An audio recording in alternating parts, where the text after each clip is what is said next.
Cina dan Amerika Serikat merupakan dua negara superpower yang ikut dikunjungi oleh Presiden Prabowo dalam lawatan 16 hari ke luar negeri. Amerika Serikat memiliki kekuatan militer terbesar, ekonomi yang kuat, serta pengaruh politik yang luas. Sementara Cina memiliki perekonomian berkembang pesat, serta militer yang terus menguat. Ya, pengaruh Cina pun semakin besar terutama di Asia dan Afrika melalui inisiatif Belt and Road.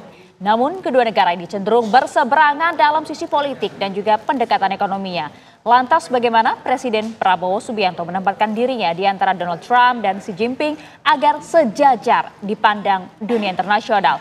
Untuk membahasnya telah bergabung pakar hubungan internasional dari UI, Susi Sri Suparin S. Sudarman. Selamat petang, Bu Susi. Selamat petang, Ayah dan Andrew. Terima kasih sudah jauh-jauh mau ke studio kami. Dan juga sudah bergabung bersama kami ada peneliti Departemen Hukum Internasional CSIS, ada M. Wafa Karisma. Selamat petang, Mas Wafa.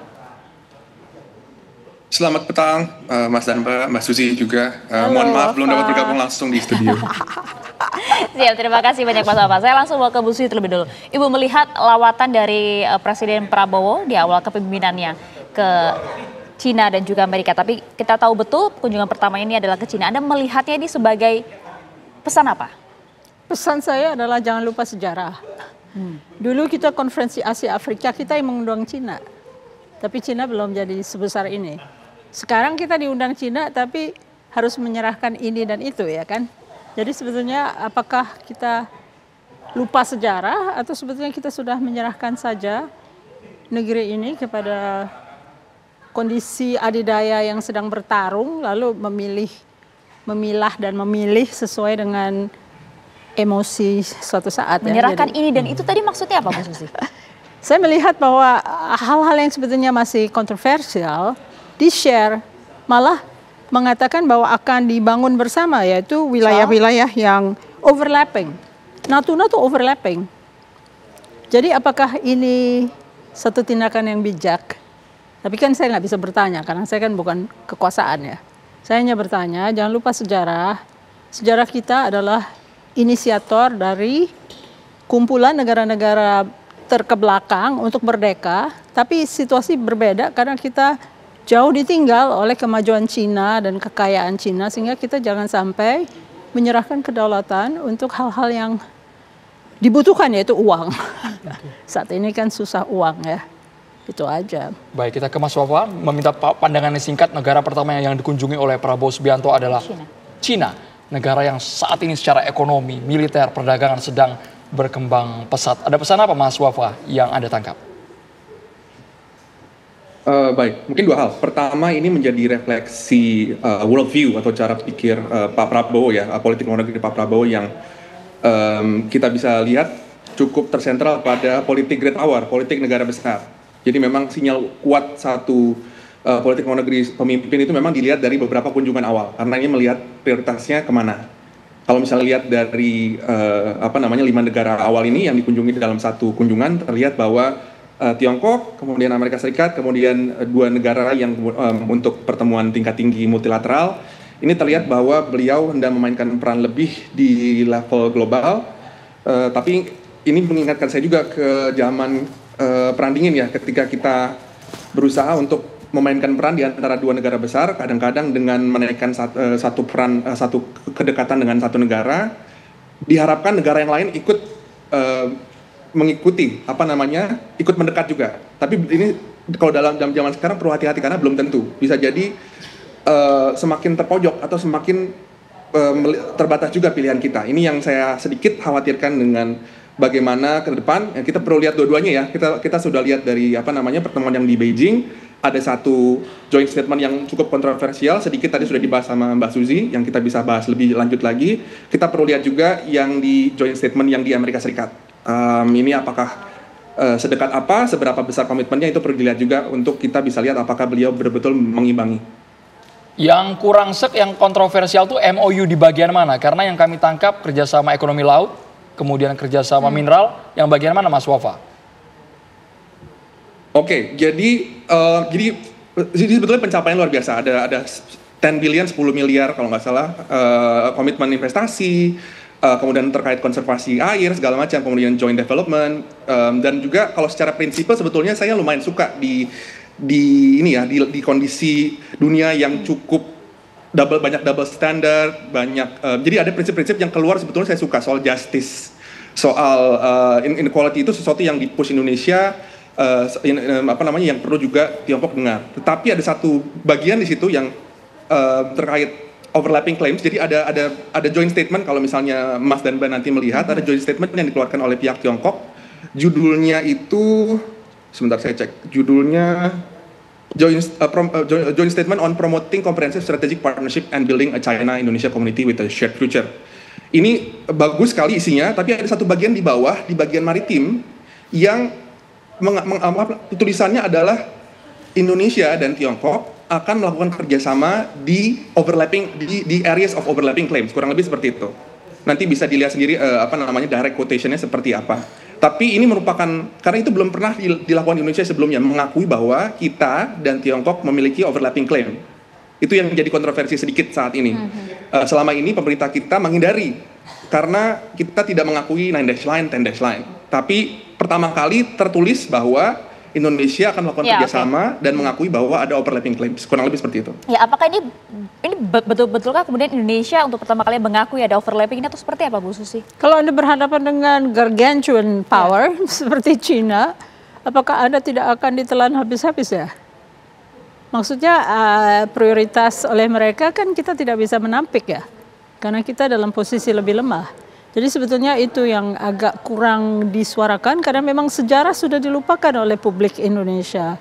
Harusnya kita tetap berpegang kepada non-alignment, lalu tidak selalu mengakui apa yang diinginkan oleh adidaya, karena kita mau mengimbangi dua-duanya kan ya. Tapi sekarang kita seakan-akan tersedot oleh BRICS dan tersedot oleh klaim-klaim Cina ya. Itu kan belum pernah terjadi, sedangkan negara adidaya lainnya yang akan kita tinggalkan seakan-akan tidak ada klaim-klaim yang akan merugikan bangsa. Tapi di satu sisi Bu Susi, saat ini masyarakat sangat berharap besar dengan gaya kepemimpinan Prabowo yang tegas, yang ingin Indonesia berdikari, Bu, tidak ketergantungan dengan negara adidaya sekalipun. Berdikari kalau ditelan gimana? Bisa berdikari nggak? Kalau berdikari kan benar-benar melakukan segala macam sendiri, tapi kita kan nggak punya uang untuk itu. Jadi dalam kondisi tidak ada investasi, lalu kita harus memikirkan masa depan dengan utang yang cukup besar, lalu apa yang dilakukan akhirnya kita juga dibaca oleh orang lain. Kalau dibaca orang lain kan mengandung kelemahan ya, karena kita akan secara transparan ditimbang oleh mereka. Kalau mereka menyodok dengan hal-hal yang sebetulnya tidak menguntungkan Indonesia, kan kita tidak punya defense posture ya untuk mengatasi hal ini. Ya, karena kalau kita lihat kan kita tahu betul lah ya, Caida, dengan perkembangan perekonomian yang begitu pesat, militernya pun juga begitu kuat. Apa yang kemudian harus dilakukan oleh pemerintah kita Indonesia melihat hal ini? Di tengah tadi kata Ibu, jangan kemudian kita harus ingat sejarah juga ya. Kalau saya menimbang domestik, international economics atau international war itu tergantung pada domestic coalition and regime type. Domestic coalitionnya bisa kita himpun menjadi sebuah bagian yang landasan yang kuat untuk politik luar negeri atau tidak. Kalau misalnya di dalam negeri timbul ketidakadilan, tentunya domestic coalitionnya itu saling jotos, nanti enggak. Nah, kalau dalam hal pertarungan di dalam negeri, orang asing tuh punya mata, mereka punya intel, mereka punya alat untuk masuk ke dalam sistem domestik kita, karena kita telah melakukan kurang hati-hati dalam mendidik bangsa itu menjadi bangsa yang berkualitas pendidikannya. Tapi kan Indonesia sangat membutuhkan keran kerjasama ekonomi investasi besar-besaran, Bu, yang kami juga berharap saling menguntungkan, bukan hanya Cinanya yang cuan besar, Indonesia yang boncos, Bu. Nah, sekarang saya tanya, kenapa Vietnam nggak melakukan hal yang sama? Kenapa Vietnam bisa mandiri dan berdiri sendiri dan menarik semua yang menguntungkan untuk dia dalam hal mengembangkan dirinya? Kita kalah jauh. Juga di dalam negerinya tidak benar-benar ditinjau intel-intel mereka itu sudah sampai di mana. Dan kepemilikan itu juga menjadi hambatan. Misalnya kita tidak bisa berdagang dengan Amerika karena kita termasuk dalam foreign entities of concern. Orang yang dicurigai. karena memiliki perusahaan-perusahaan Cina yang memiliki saham lebih dari 25%. Karena itu balance of power atau bebas aktifnya di mana? Karena sebenarnya kita dihambat oleh mereka yang lain, kita membolehkan yang ini. Jadi sebenarnya yang ini tidak ada lawannya dari yang itu gitu loh kayak. Jadi kita harus benar-benar berhati-hati. Kalau bisa jawabannya adalah menyebarkan pengetahuan tentang sejarah kepada seluruh publik agar bisa waspada. Karena kewaspadaan itu berkurang karena semua berkebutuhan bansos gitu ya. Jadi mereka dikunci untuk menjadi miskin lalu dikaburkan pemandangannya terhadap hal yang paling utama, yaitu domestic coalition harus solid, harus benar-benar mendukung. Domestic coalition hanya bisa terbentuk kalau semua diperlakukan secara adil. Oke, domestic coalition harus kuat, Mas Wafa. Iya, betul. Mungkin kuncinya satu untuk menghadapi ini ya, posisi kita dengan kekuatan-kekuatan lebih besar. Mungkin saya tambahkan satu, memang kita butuh maju sekarang. Kalau misalnya mau melihat tagline Indonesia Emas, pertumbuhan 8%, 10%, kebutuhan untuk, kemudian juga pengentasan kemiskinan, kebutuhan untuk maju itu memang ada. Dan memang perlu untuk misalnya engage dengan negara yang lebih besar, Tiongkok, Amerika Serikat, juga negara-negara seperti Jepang, Korea Selatan, Australia, India juga sekarang, itu perlu. Tapi mungkin kuncinya satu, kita harus pakai standar kita sendiri. Jadi jangan menggunakan standar yang diset oleh negara besar lain. Itu sesuatu yang saya pikir pemerintah sekarang mau coba lakukan ya. Nah ini salah satunya mungkin kadang-kadang yang bisa dikritik di tadi itu di pertemuan di Beijing itu satu kalimat itu satu yang saya bilang mungkin bisa dibilang miss karena itu tidak menunjukkan kita punya standar kita sendiri. Di hal-hal lain kita terlihat, tapi di hal-hal itu kita terlihatnya kita tidak punya standar. Standar apa yang dimaksud? Standar hukum internasional, karena kalau misalnya melihat terkait overlapping claim, terkait Laut Tiongkok Selatan dan teritori yang diklaim oleh China, itu garda terdepan kita, kata kuncinya hukum internasional, UNCLOS.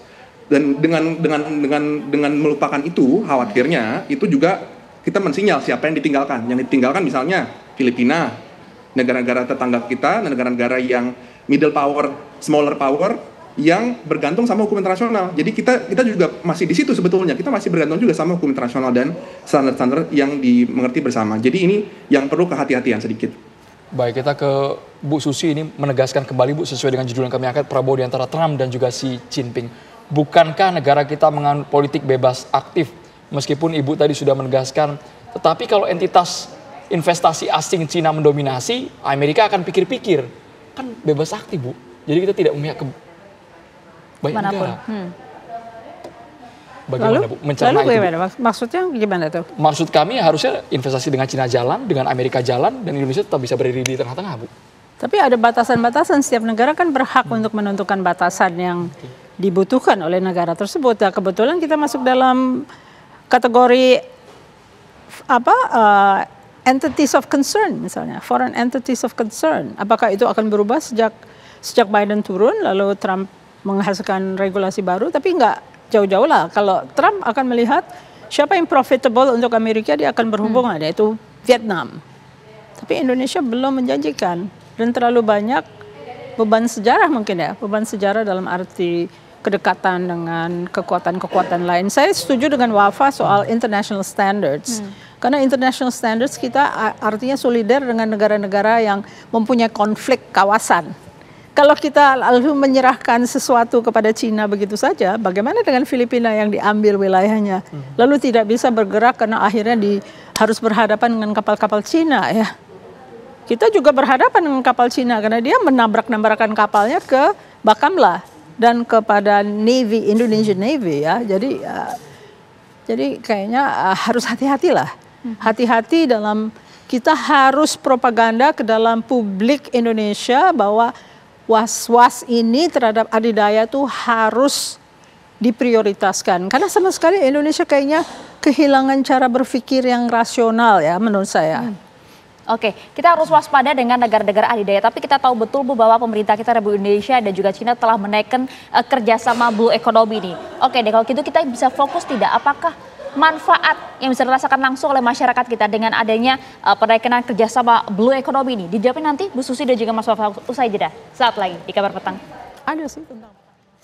Iya, meskipun kemudian kalau kita lihat memang target pertumbuhan ekonomi dari pemerintah Prabowo Gibran cukup tinggi 8%. Apakah kemudian ini bukankah salah satu jalan yang memang harus ditempuh, bekerja sama dengan negara-negara besar, negara-negara adidaya untuk kemudian mendatangkan investor yang besar meskipun juga kita ibaratnya masuk ke dalam wilayah konflik gitu.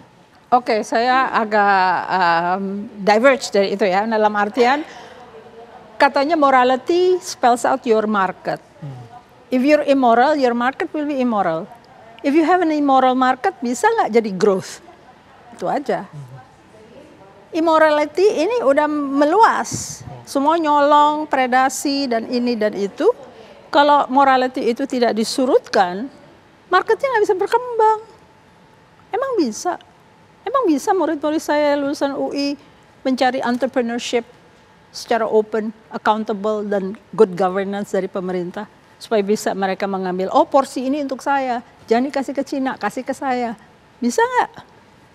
Nah itu immorality menurut saya. Meskipun sekarang di internal sedang bersih-bersih habis-habisan Bu, agar akuntabel, transparan, sehingga investor yang melirik Indonesia akan trust. Ini kan baru awal pemerintahan ini. Yang diberikan proyek strategis nasional gimana tuh? Ya, bisa nggak penguasa bisa menilik mereka? Terjadi keributan kan antara orang lokal dengan truk tanah dan sebagainya itu kan? Udah kelihatan bahwa ada rasa keadilan yang harus diwujudkan sehingga semua orang merasa nyaman, merasa tenang, morality of the market is capped dan segala macam. Semua kacau. Oke, saya bilang tentang cipta kerja. Atasnya laissez-faire, bawahnya korporatis. Nggak kacau tuh. Nah itu kan yang sedang ingin dibereskan oleh pemerintah Prabowo Gibran ini. Kalau kita lihat baru awal pemerintahan, beberapa kemudian bersih-bersih di kementerian kita sudah lihat menterinya sama yang sebelumnya. Makanya digembleng kemarin Budi Akmil.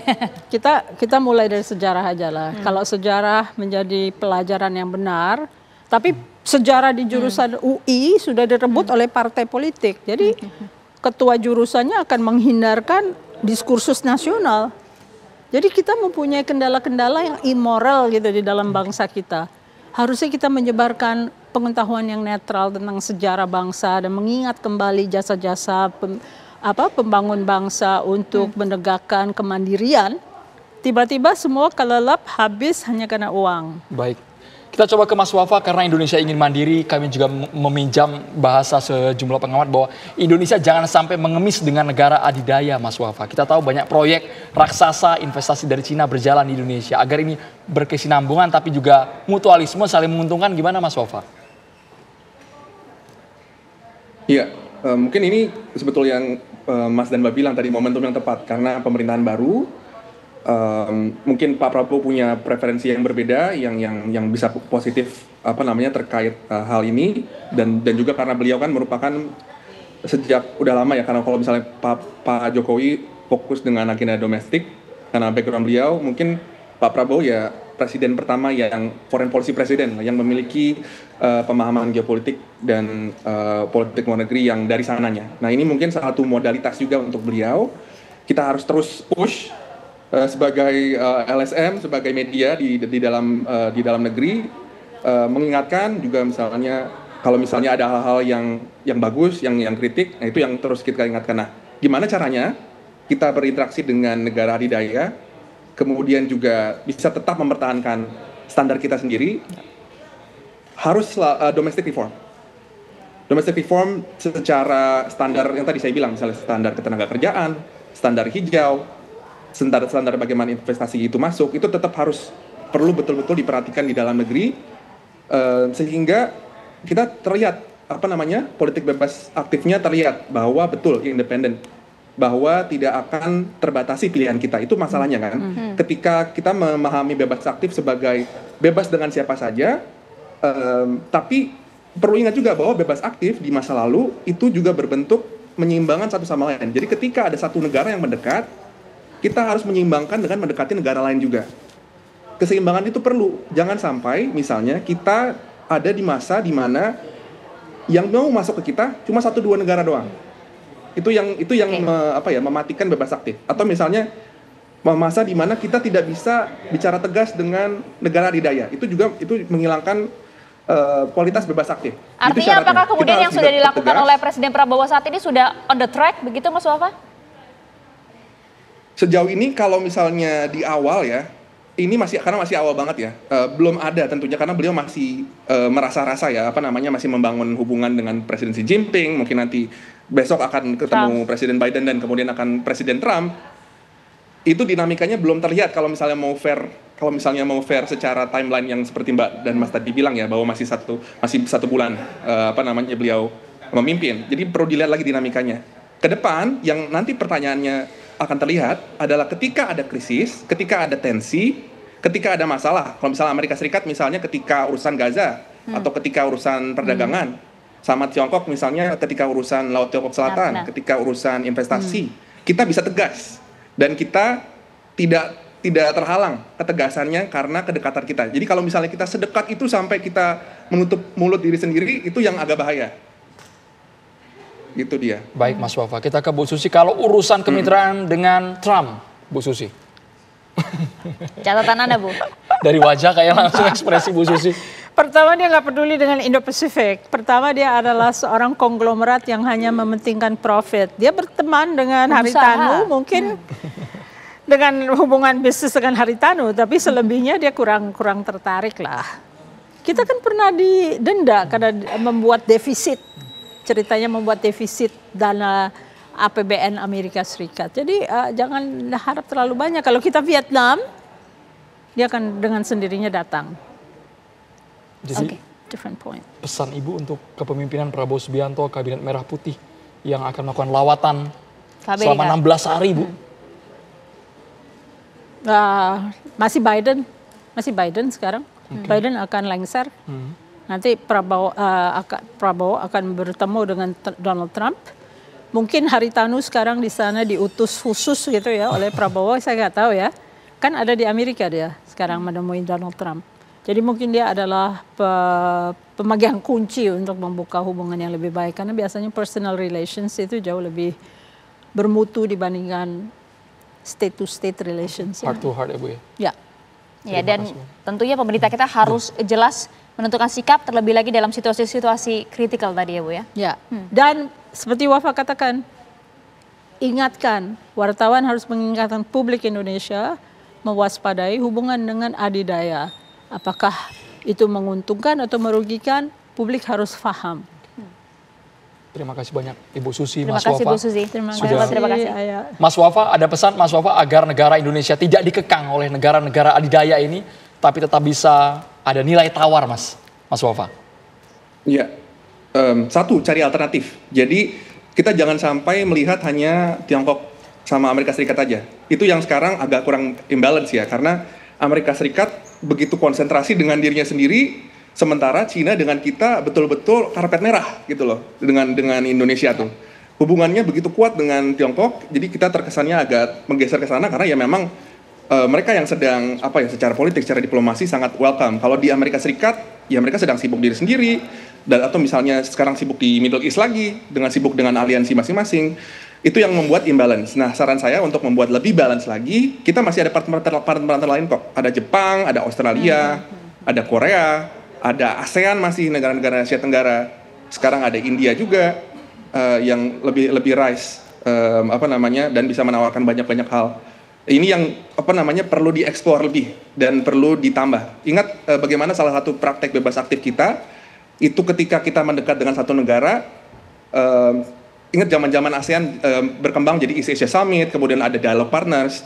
Ketika kita mendekat di satu negara, kita seimbangkan dengan mendekati negara lain. Jadi tetap pilihannya selalu seimbang.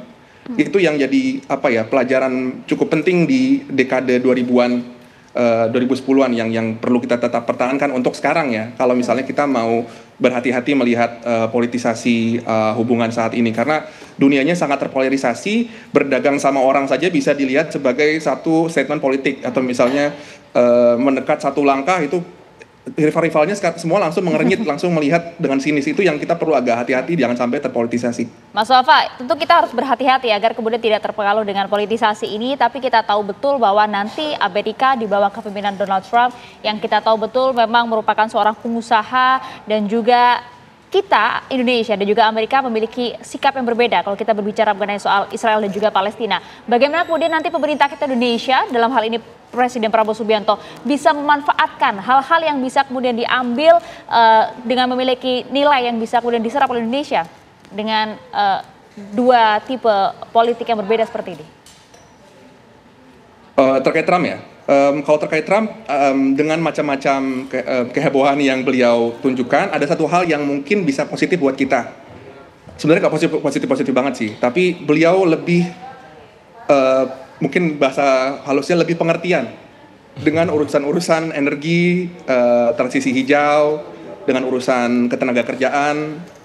Itu yang jadi standar yang sangat tinggi sekali di masa kepemimpinan Biden, yang susah buat kita untuk keep up dengan cepat, ya. Itu mungkin beliau lebih pengertian di situ. Tapi di saat lain beliau bisa juga melakukan kebijakan-kebijakan yang lebih impulsif, lebih reaktif kepada Indonesia, yang tadi Mbak Susi bilang kita dinilai defisit hubungannya antara Indonesia dengan Amerika Serikat. Mereka merasa rugi, bisa jadi kita lebih dipandang lebih buruk oleh mereka. Itu yang kita harus waspadai. Mungkin Trump, saya prediksi stylenya memang suka dengan hubungan pribadi, hubungan personal. Ya mungkin itu channelnya, harus dengan hubungan-hubungan pribadi, harus dengan hubungan-hubungan personal ketimbang hubungan birokratis. Saya nggak tahu apakah itu bisa atau tidak, tergantung seberapa harmonis nanti pemimpin-pemimpin kedua negara. Terima kasih Mas Wafa dan juga Ibu Susi, seperti satu frekuensi tadi, butuh utusan secara personal untuk mendekati Trump. Betul. Terima kasih banyak. Terima kasih banyak Bu Susi, terima kasih juga Mas Wafa.